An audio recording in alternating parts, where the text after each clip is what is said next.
Hi everyone. My name is Katita Kish, and I'm one of the admissions officers at IHS. Today's session is going to be on land management, law, finance, real estate, and natural resources, as it is one of our master tracks for the Urban Management and Development master course. And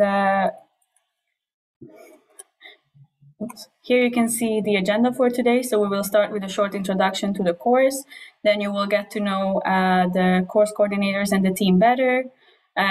Get answers to the question why study land and why do it at IHS. Then you will get more insights to the course content and the logic. And I will close up the session with student profiles. So I will tell you about what IHS students are like, and also closing up with practicalities. And then we will end with a question and answer session where we answer all your questions popping up during the presentation. So first of all, the land management, as I said, is a part of the master program in urban management and development. And on the bottom of the screen, you can see the structure of the year. We have 4 blocks that last from September to August next year.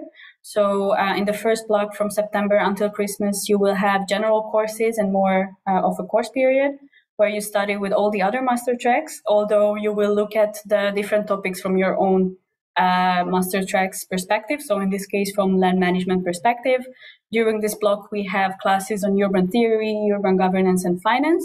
So you will work with all the students, but you will have a specific perspective on all the courses. And then after the Christmas break, we start with block 2. That's when the track specific courses happen. So you will closely work with your master track and your colleagues from land management. This is where you gain most of the practical knowledge. And then from March and April, you will start the thesis period that ends in August when graduation happens. So this is quite a short thesis writing period. That's why this course, I would say, is quite intense. And you can also do your fieldwork either in Rotterdam or in your home country. That is usually a question from students. So it's very good to know this in advance. And now I would like to ask my colleagues, Paul, Rabé, and Ore Fika, to present their team, the land team. Thank you very much, Katitza. And hello, everyone. It's great to see you, including some familiar faces. Welcome, everyone, to this webinar on the land management track at IHS in the UMD Master's Program. It's wonderful to see you all. My name is Paul Robay. You can see my picture all the way on the right of the screen here. I'm a senior land expert at IHS, and I'm the coordinator of the land track. And with me today is my colleague Ore Fika. Ore is in the middle of the screen here, and she's just waving. Hi, Ore. Ore is a senior land expert as well, focused on land rights and the rule of law. I will introduce myself in a moment a bit in more detail. Other people in our team are Francesca Vanelli. You can see her all the way on the left. She's the academic assistant of our land team.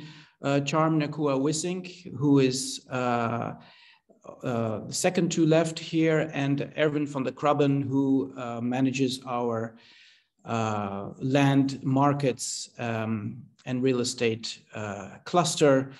And Erwin is with the Radboud University in Nijmegen, but he teaches in our program. Next slide, please, Katitza. Or can I advance the slides myself? Okay. So my name is Paul Robay. I'm, like most of my colleagues at IHS, I'm both a teacher, a consultant, and a researcher. My own teaching and research areas are on land and environmental issues, and the linkages between land and environment, specifically water and natural resources, and the links to land development, which touches on all kinds of issues of adaptation, climate adaptation, resilience, etc. And again, like many of my colleagues at IHS, we do a lot of advisory work for different donor agencies and international organizations. And my advisory work lately focuses on that land and environmental theme as well. Next slide, please. Ore, would you like to introduce yourself? Yeah, hello everyone. It's nice to see you and also familiar faces. My name is Ore Fika. I am part of the land team at IHS, so I'm very happy to be here to share what we do with you. Like as Paul mentioned, I'm also a teacher consultant and a researcher. I really focus on the economic and most recently the last 4 to 5 years on the legal and the economic part of land. So I really look at issues of land rights, property rights, issues also of land-based finance as it relates to the legal aspect. As in consultancy, I particularly work in Africa, Europe, and parts of Asia, Indonesia, and China recent years. A little bit in Brazil many years ago, and I've also researched in the same topics that I teach on. So I would like to share with you why land is very important to us in our team. And that comes from the fact that we understand that land is a very primal need.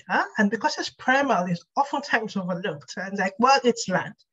But what we realize that more and more, like the SDGs have come to find, and also the New Urban Agenda, the land is central to all policy objectives. Land means so many things to people. It has a cultural aspect, it has a spiritual aspect, it has a legal aspect, but it also has an economic aspect. It's a means of production. And because of that, that means there's a lot of interest, but there's also a lot of conflict that exists in land.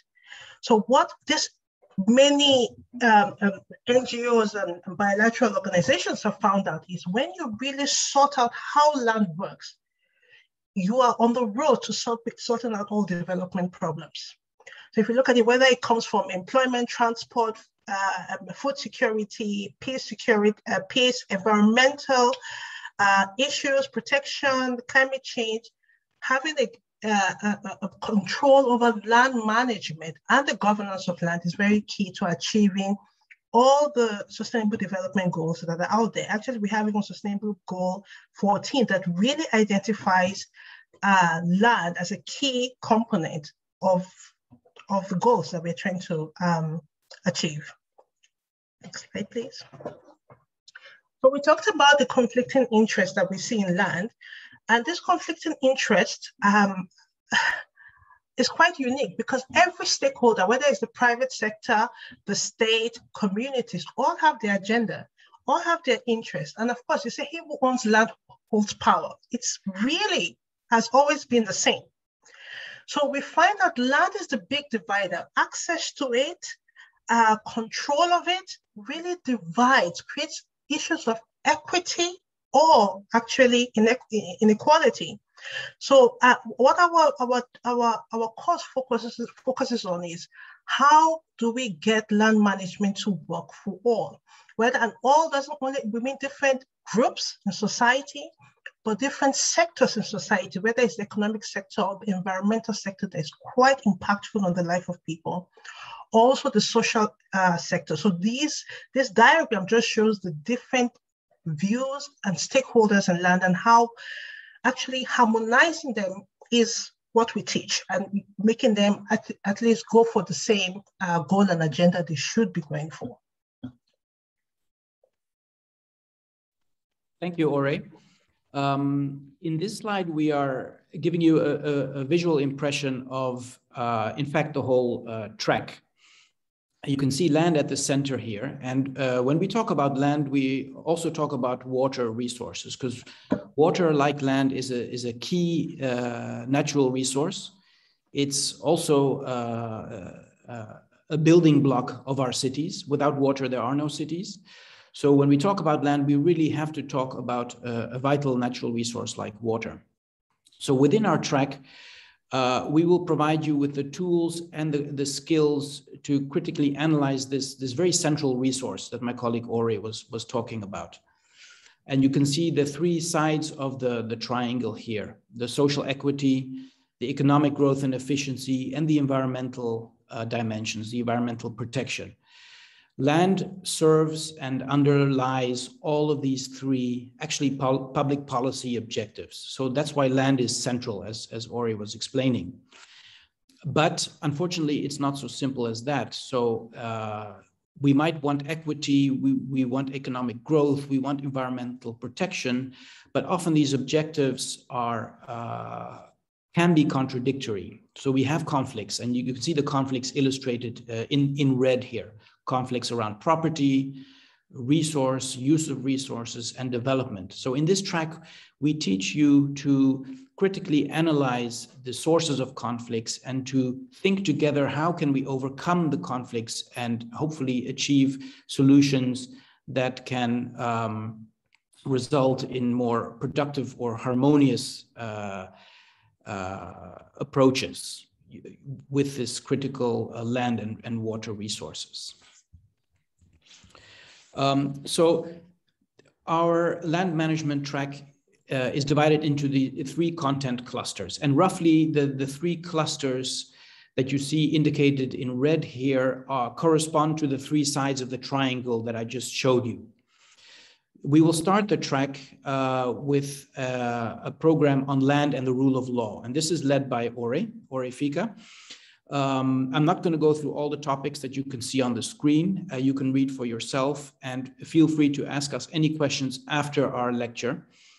We can go into a bit more depth.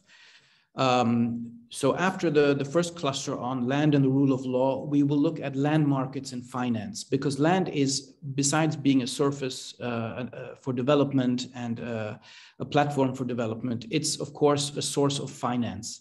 We use our land resource to finance most of the actual facilities and a lot of the needs that we have in our cities. So it's a critical economic instrument.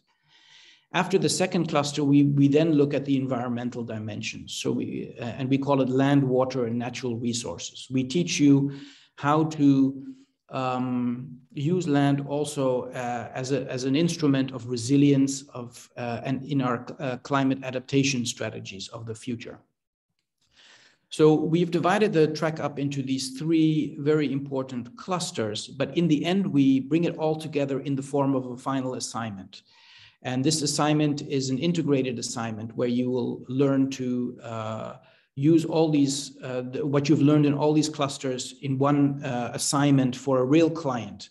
It's called Building Back Better. So it's a post-disaster, post-natural disaster assignment where you, as part of your team of fellow students, will actually produce a strategy for rebuilding an actual city that has been hit by a natural disaster. And we do this for a local government and a government. And I will talk about this a bit more a little bit later on. Okay, thank you. Ore, would you please explain the cluster that you lead in the land management track? Okay, thank you, Paul. I will be explaining the first cluster and also the second cluster because Erwin could not be here to do this himself. The first cluster is land rights and the rule of law. And basically the rationale is really trying to understand the legal framework in which land operates. So when we talk about issues of tenure and tenure security and access to land, there is a legal basis in which it operates. And this is really to get our participants to understand it, to be able to use it to achieve all the objectives that we require it to have. Can we go to the next slide? I will not go through the topics, but I will try indeed to present. I think some of the pictures are missing. Can you go further? Maybe that for sure. Yes, thank you.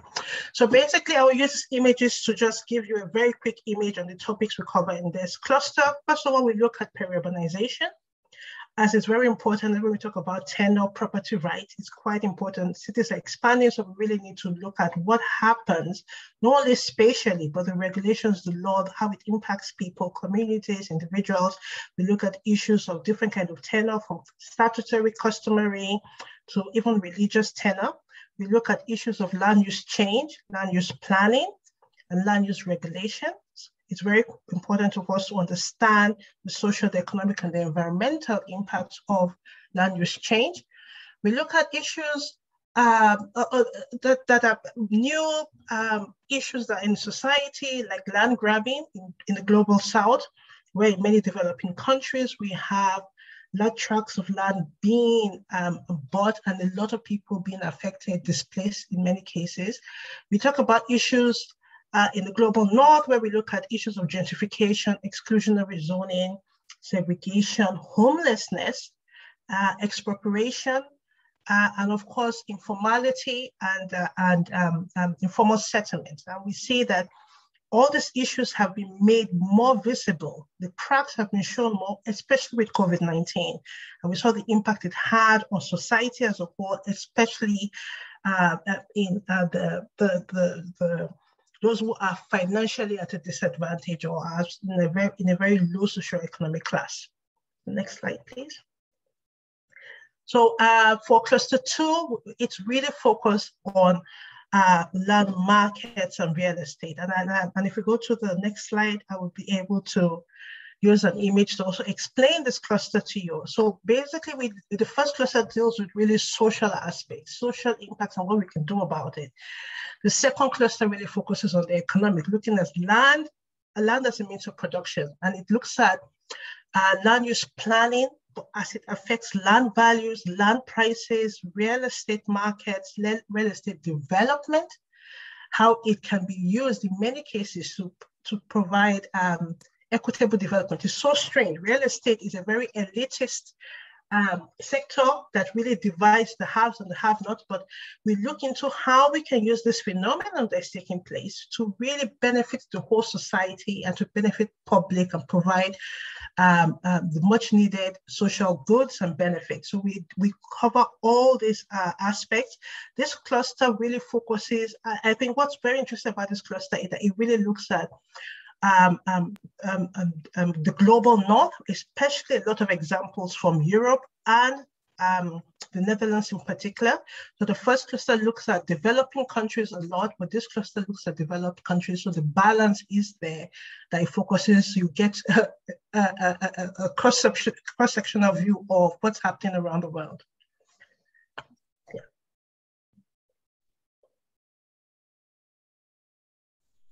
So turning to the third cluster, which is the land, water, and natural resources, here we turn to the environmental dimensions of land and land resources with topics like sustainability, resilience, water-sensitive cities, as I said before, climate adaptation, and of course, post-disaster rebuilding. In this cluster, like Ore says, we will similar to cluster 2, we will look at examples from the global north, but also from the global south, when we look at how best to integrate the planning of land, the use of land with environmentally sensitive and optimal approaches. Land development is one of the largest sources of climate risk, risk to, let's say, climate damage from climate change. So how can we turn around, how can we achieve a better type of development, better type of land use to mitigate those sources of risk? These are among the questions that we will be looking at in this cluster. Let me turn to the next, thank you. You can advance, yes, thanks. So here again, you see some visual impressions of what we're talking about. On the upper left, you will see an example of Room for the River, which is a new program in the Netherlands, relatively new, to actually give rivers in the country more room to overflow their banks when necessary. This is a measure that results in longer-term safety, safety from flooding. We will also look at examples of nature-based solutions. So on the upper right, sorry, you can see an example of a green building, which uses, the concept is multiple benefits. So you have an existing facility which can be transformed into having an environmental use, in this case, absorbing water. So through these principles of co-benefits, multiple benefits, we can actually result in, we can actually achieve land use that also has environmental functions. And in the bottom, you can see examples of climate risk, flooding, drought, and disasters. So the picture in the middle the lower middle, is actually a picture of the Building Back Better assignment that our students did last year in Indonesia. So here we focused on a city that had been struck by a tsunami and flooding afterwards. And most of the city was wiped out, and the students had to work with the local government to produce a strategy for rebuilding in a kind of a disaster zone like that. And it's a very challenging assignment, but the students learn a lot from this assignment. Next slide, please. So this is a bit more information on this assignment. We develop and the students develop and present a Building Back Better strategy for post-disaster urban rebuilding. For the last 3 years, we've been doing this for the government of Central Sulawesi in Indonesia. In the coming year, we will be looking at the Philippines, an area of the Philippines which has been struck by a typhoon, very powerful typhoon, a number of years ago, and the city is rebuilding. So you will be using all the tools that you have learned in the 3 clusters, your property rights, your real estate knowledge, your knowledge about land markets, your knowledge about land value capture instruments, to produce a rebuilding plan. And in this plan, it's an integrated strategy where all the issues will come together. So although the clusters are presented separately, all the knowledge and information and skills that you have come together in this Building Back Better plan. And the clients that you will be presenting to are actual clients. They're local governments, national government ministries, and in some cases also civil society organization and donor agencies. So the experience is really invaluable for you as a future advisor or official in urban development. Next, please. So land management will teach you among the following things: to analyze and present how land and property rights and obligations influence tenure, security of tenure, for example, to evaluate the social, physical, and economic impacts of the absence or presence of rule of law. So what happens, how does tenure impact land markets, for example? How does the economics, how do land markets in turn impact land rights, right? The relationships go both ways. And finally, we will also teach you how to identify, propose, and present strategies to solve problems associated with the issues that we've shown you. So you'll be asked to use certain land instruments, like land value capture instruments, legal instruments like land regulations, to come up with, to solve real world problems. So as I'll explain in a moment, we are a master track that presents a lot of theory, but we always present the theory in relation to real world problems. So we look at applications as well as development theory. Next slide, please. I would say our land management track is a very intense but rewarding and interactive program. We have lots of discussion. We present theory, of course, we lecture, but we have a lot of rich discussions. As you may have noticed, a lot of the issues that you'll be looking at are governance issues. It's not just a technical challenge of what kind of land instrument to come up with, but we always look at these land instruments in the governance context, right? In the context of the societies and the land markets that we are focusing on in our cases. So we have a technical focus and a governance focus, and the two are related to each other. Yes, next slide, please. We have I believe, a 9-week program, master, so that's not correct, if I'm not mistaken. It's a 9-week master program. We teach you to think holistically. We teach you to consider social and economic and environmental issues all at the same time, because we believe this cannot be put in different silos. And at the end of our track, you will be well-rounded urban professionals that really know how to engage in problem solving across these 3 sectors. So economy, society, and environment. Next slide, please. So theory and practice are in communication with each other, and you will be somewhere in the middle. That's the smiley face. Hopefully you're still smiling after our land track, which will be very tough, but I think very rewarding. You'll be able to engage in practice, but with the benefit of knowledge and theory, and vice versa. You will be able to apply your knowledge and theory to practice and be able to be very effective in doing so. So we really operate at the confluence of both theory and practice. Next slide, please. As you will have remembered from the beginning of the presentation, we are a team, a multinational team. We come from all over. So my colleague Ore is from Nigeria. I'm from the Netherlands. Francesca's from Italy. Charm is from the Philippines. Erin van der Krabben is also from the Netherlands. We bring very many different perspectives into this track. But besides being from all over the place, we are also we bring different disciplines. So Erwin is an economist.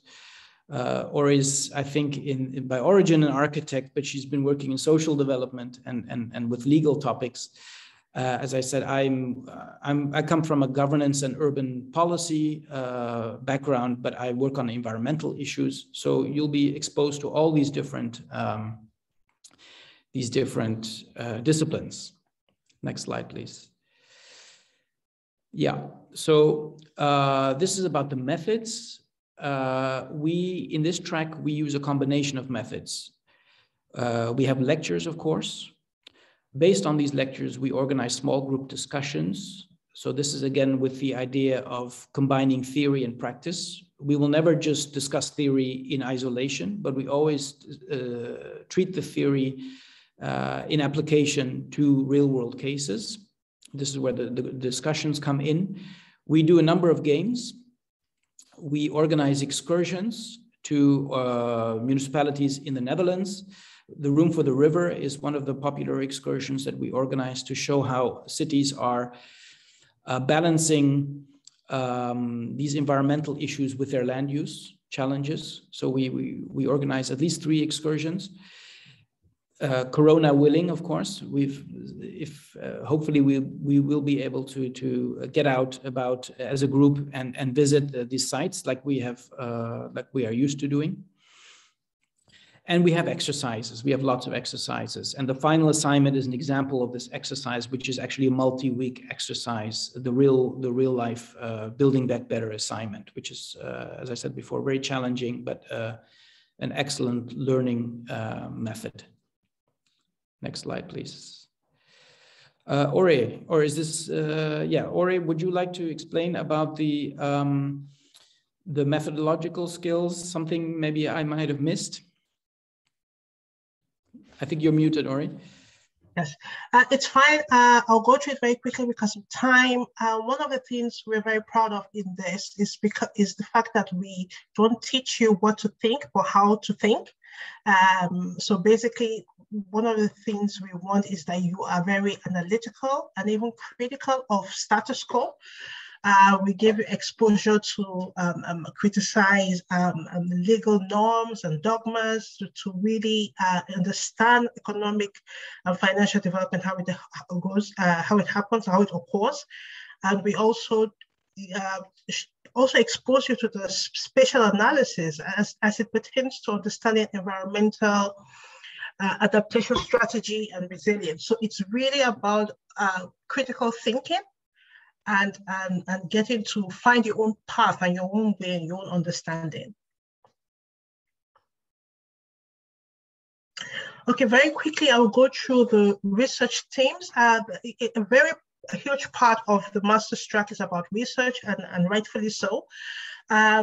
The topics we have mentioned covers our research topics. So whether it's in the legal aspect, the economic and real estate aspect, or basically the environmental, land, water, natural resources, part of it. We'll cover that. One of the benefits of doing research in our topics, apart from the fact that it's very, it covers a lot of topics, is the fact that we can, there's opportunity for joint publication. We had 2 publications now with our former, 2 or 3, I think. For the last 4 or 5 years, we've had a few publications with our students. We give you access to a lot of literature. In some cases, we provide financial support by having partners and really working together. We give you support in data collection. For example, recently we worked with the Netherlands, 2020, worked with the Netherlands Environmental Assessment Agency, where our participants did the research in Ghana. Because of COVID, they could not travel, but they remembered this. And this year, a few of our participants were flown to Ghana after that research to really be part of, to see the country that they couldn't do research. They got research assistants to help them. So those are the kind of things that were possible. We're happy that we're possible in this specialization track. Sorry. We've worked with many different partners. I mentioned PBL, the Netherlands Environmental Assessment Agency, IETNY in Yogyakarta, Indonesia, University of Wuhan, really focusing on sponge cities, University of Pretoria, looking at inner city revitalization, the city of Bangkok, focusing on integrated land management, land and water management. Recently, University of Rwanda with food security, Ade University in Tanzania on urban peri-urbanization. Lincoln Institute of Land Policy has been a long-time partner, over 15 years, partnering with us. They're in Boston. And we have recently worked with GIZ on land value capture, which is, and land value capture as it relates to environmental resilience as well. And there was a conference that followed, a very big conference. I hope you were able to, some of you were, one or two of you were able to attend it. Okay. So those, I will not go through the topics, are just the topics that we did cover. So land rights, the rule of law, if you go to the topics, you'll see these are topics that students have done papers, research on, and you can read that later. And the same thing goes for the next slide. Land market, so we really talk about issues as such. Paul, would you like to say something on the third? Sure. All right, so the cluster 3, these are more examples of topics that our students have been working on, sometimes together with us, from natural disaster, anticipating natural disasters and rebuilding after disasters, to land-based financial tools for adaptation measures, how to adapt our cities better to withstand a climate shock. And also the example, the topic of heritage, urban heritage has been brought into some of our research by students who are interested in heritage topics, both built heritage as well as intangible heritage. And resilience, as I mentioned before, is a theme that comes back a lot in our track. Okay, so basically, I think this is our final slide from our part. We'll hand it over back. Because our specialization covers the 3 sustainability pillars, we find that we are in line with a lot of priority topics from funders. So whether it be water, energy, and climate change, food and nutrition, as water, energy, climate change, which you can find in cluster 3, food and nutrition security, which you can find in actually almost all the clusters. And then we have security and the rule of law, which you find in cluster 1. So this allows for those who are looking for funding, it gives you opportunity to have more access to gain some funding. I will not say much about it because I think our team in admissions and marketing are the most fitting people to talk about it. But one thing that's unique about land management is the fact that we go beyond urban. We go into the peri-urban as well. And we find that quite interesting because we cannot be in a bubble. When we talk about urbanization, everything that happens around the urban impacts of urbanization, and urbanization impacts, vice versa, impacts the peri-urban and the rural. So we are more holistic, we look at urban and peri-urban, and we connect land, water, natural resources, breaking the silos. That's what we've noticed. There's a lot of silo thinking and we break that.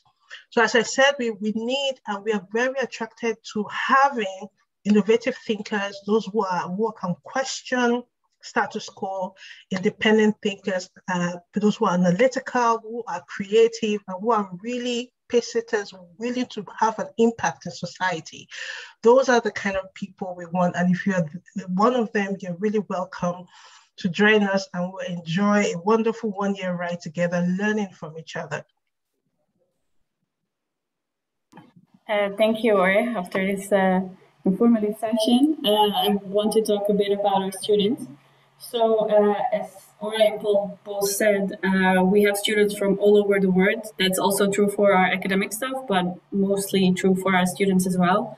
So, as you can see, we have students from different educational backgrounds and different experience, from architects to political sciences students. We accept a lot of different backgrounds so that we can make the conversation more interesting as well within the master tracks. I would say that land, this track especially, it looks at all the different master tracks as well. So you can look at land from a climate change perspective. You can look at land from housing. So it is a very versatile master track, as you can see from the educational backgrounds as well. Some of our people came from law, but you don't have to be a lawyer to study land management, as Ore said in an interview earlier. And we also have a lot of different students with different work experience. So as you can see, it is a very varied classroom.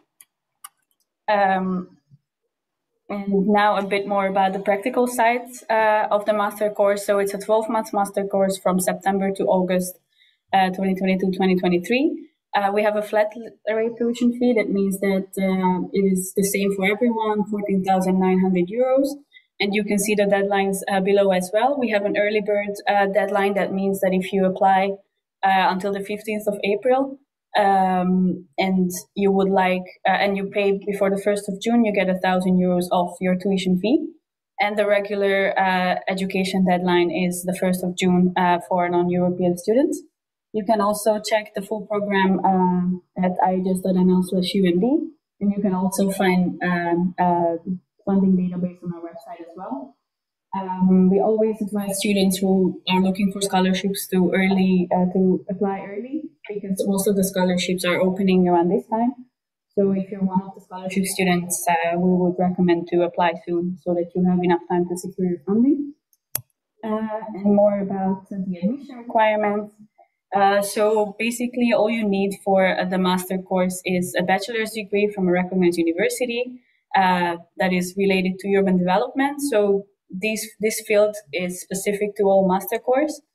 They are slightly different for each, of course. You can take a look at the website for especially which educational backgrounds are relevant or partially relevant. We ask for a good academic performance with at least second class lower B or equivalent. We also look for people who are able to work with a very multinational group. As Ore and Paul both said, the classroom is usually very versatile, so it is very important for students to be able to work with each other. And also, of course, the proof of sufficient command of English. For that, you need 6.5 in IELTS and 90 for TOEFL. So if you're a native speaker English, of course, you don't need a proof. But most of the time, we do ask for a language exam, or if you did your studies in English, that's also sufficient. And very important to say that working experience is an asset. So you don't have to have working experience, but if you do, of course, that really matters in your admission. And what I would like to say as well is your motivation is the most important out of all this. So even though you might think that your degree is not fully relevant, but if you can tell us in your motivational letter what you could give to the classroom, we really appreciate it. And sometimes it matters more than the grades and all of that. So I would really recommend everyone to write a nice motivational letter for us. And that's it from my side. Thank you for your attention. And now we're getting to the question and answers part. So I will open the chat and look for the questions. So we have a question from Mira. Will experience in law and finance be helpful during this master track? Would you like to explain, or in Paul? Ore, why don't you go ahead and answer that, since you teach the cluster one on which is basically law and socially focused.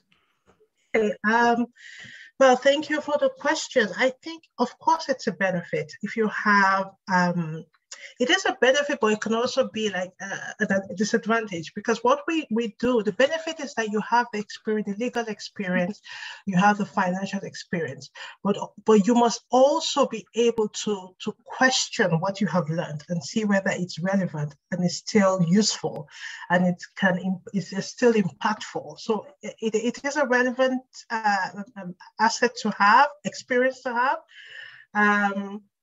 But it does not, if you look at it, does not give you a better chance of being welcome to the specialization track. If you have it or you don't, you all have equal opportunity to join it.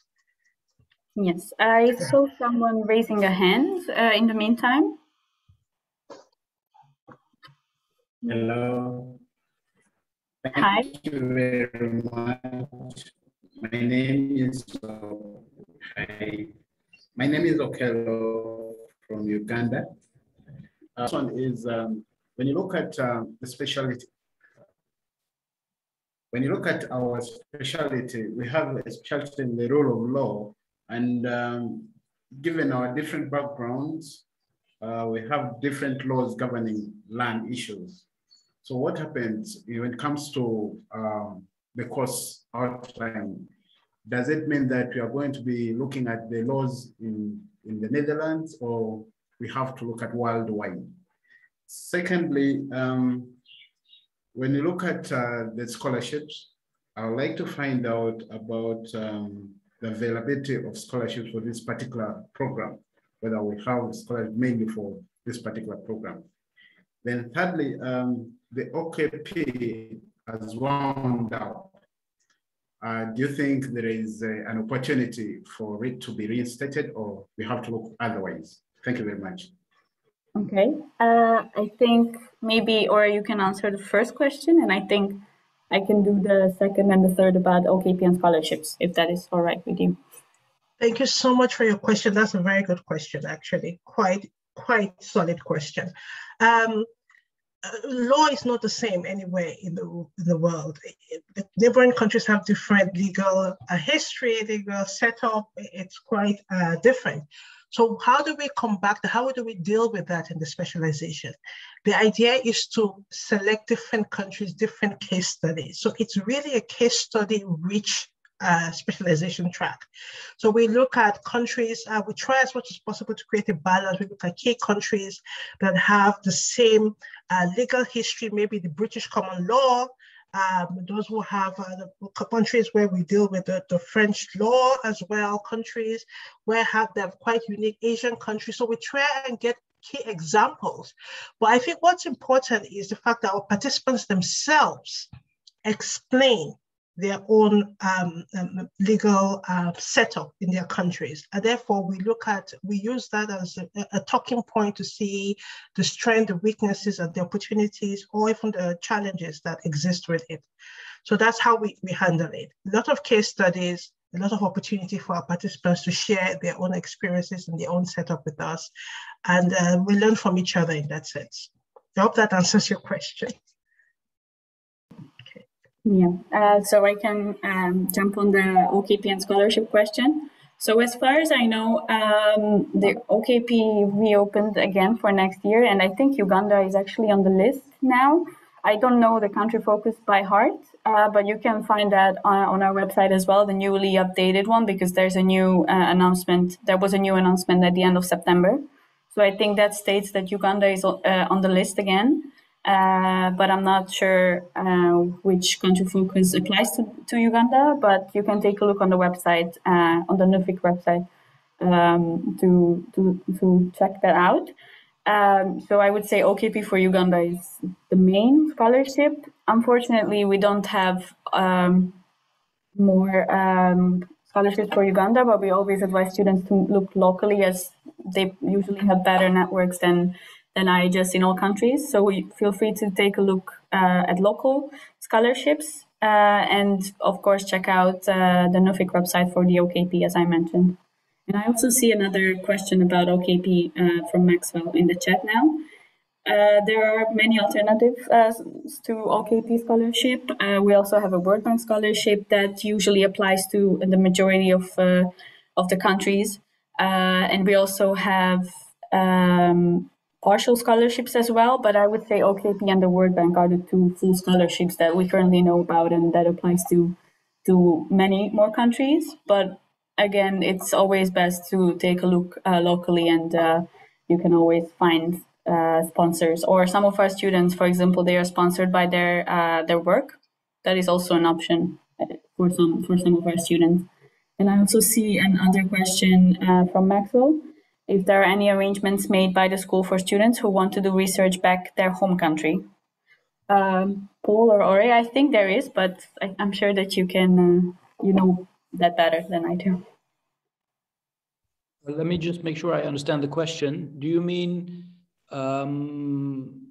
you research for your master's thesis, if you want to do that on your home country? Is that what you mean, Maxwell? Yes, sir. That's exactly what I mean. Okay, yeah. In fact, most of our students do their thesis research on their home countries. Not all, but a lot of them go back and do field work in their home country environments, and they do their research on a topic which is either related to their work or a topic familiar to them in their home country. So when you mean arrangements made by the school,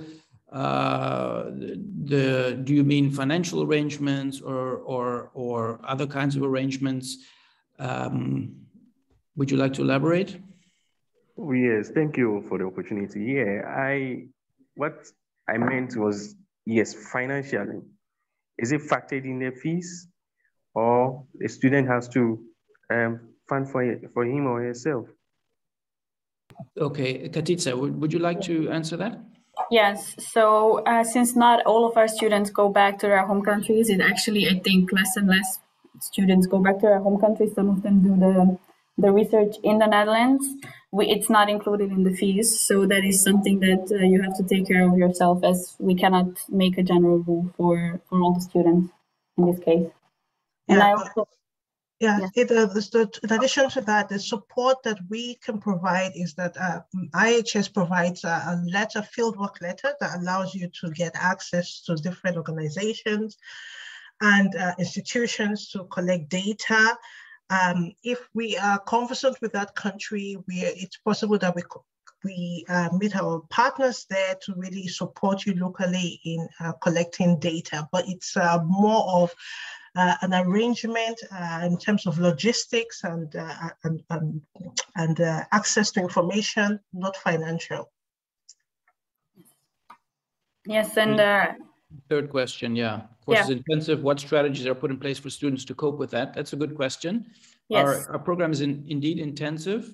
What we do is we plan sufficient self-study time. So a lot of the afternoons, for example, are self-study time, where students can, well, as the name implies, they have time to go through the readings again or to discuss with each other the readings. So there's hopefully enough self-study time planned in the program.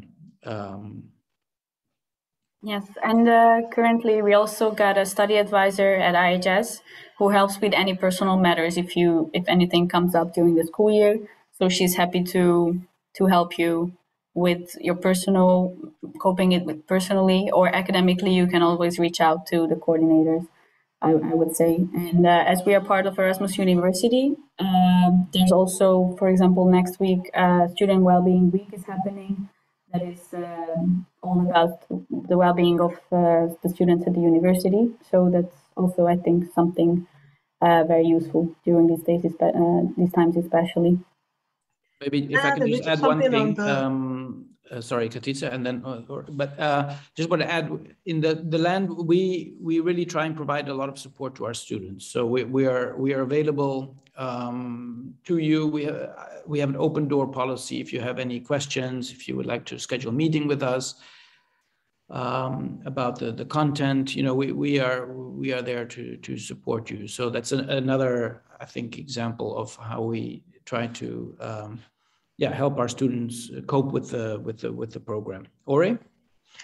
Yes, I will have two comments. First of all, in terms of fieldwork, going back to your research and your fieldwork, what could be useful, and we experienced this because of COVID-19 there were a lot of travel restrictions. What could be helpful is that you already start thinking of your research topic, you make the necessary connection, you can start preliminary data collection, so that when you come, you don't necessarily have to go back home to collect data. You can have research assistants help you back there. You can also have brought a lot of data with you or focus on secondary data. So there are many ways in which you can do it and still benefit from research that is useful to your home country. In terms of the study, the 1 year study, it is indeed intensive and it's a pressure cooker. But I will use myself as an example. 15 years ago, I was a student also at IHS. And one of the things that attracted me to come to IHS was the fact that it was 1 year. I was so eager to go into the world and start making money and start having impacts and being useful and relevant that I did not want a 2-year master's. So I really made up my mind, I'm coming there, I'm going to really do the work and get it done in 1 year. So that's one of the advantages of really studying here, that you get a 1 year master's. But there is a loophole also. It is a very short time, but in terms of your research period can be extended. So you can finish the thought section where you have lectures, and then you can extend your research for maybe instead of finishing in September, you can finish at the end of the year. So that's another way in which that allows participants to be able to cope with the intensity of 1 year masters. Yes. Thank you for the answers, Paul and Ore. And there's one last question as we are getting closer to the 1 hour presentation.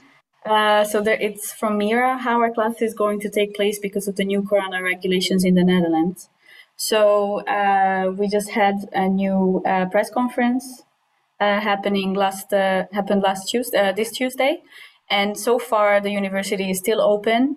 And of course, we don't see in the future for next year, but I'm happy to say that even during the first wave or second wave last year, this time, we managed to have small group classes because one of the advantages of IHS is that we have smaller groups for each master track.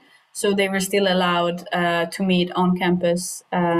So we got out of the COVID situation pretty easily, and we're hoping to do that next year as well. Or like right now, there are no restrictions for students at the moment. There's a question from Javira. How long does assessment of application take? So for the first round of applications will close at the end of November, and everyone who applied in the first round will get their outcome by the 10th of December. So we decided to do it like this way because it's more general that way, and then everyone gets the outcome at the same time. So 10 December is the day. Katiza, can I add something? Just go back to the issue of the background, the academic background of our students, and to get into the program. If you have a background in the humanities, that's really okay, even though it might not be on the list, but some of our best students have had a history background, for example, or sociology. I think the main thing is that you're a critical thinker, that you're willing to engage critically with theory, and that you have maybe good experience from your work. That's really more important than what your academic study background is. So don't be put off by, if you don't have a background in, let's say, architecture or law, in some of the more classical disciplines. More important is, your attitude, your own attitude. Yes, I totally agree. There's the last question from Maxwell. Regards to extension of research up to the end of the year, would that affect your graduation or certification? No, it doesn't. Like many universities, people can graduate at different times. There is a closing ceremony. We don't call it a graduation ceremony because of that, where everybody just comes to celebrate and finish in September, but people then submit their thesis afterwards, and the certificates will be couriered to you at home once you complete it. So it's not, there's no penalty, and you can still come out with a distinction, a cum laude, even with an extension. So it's not a penalty. It's just that people make progress at different times in different ways. Okay. Okay, yes. I don't see any more questions. I want to thank everyone for today's session. Yeah, thank you for your attention. Thank you. Hope to see you at IHS.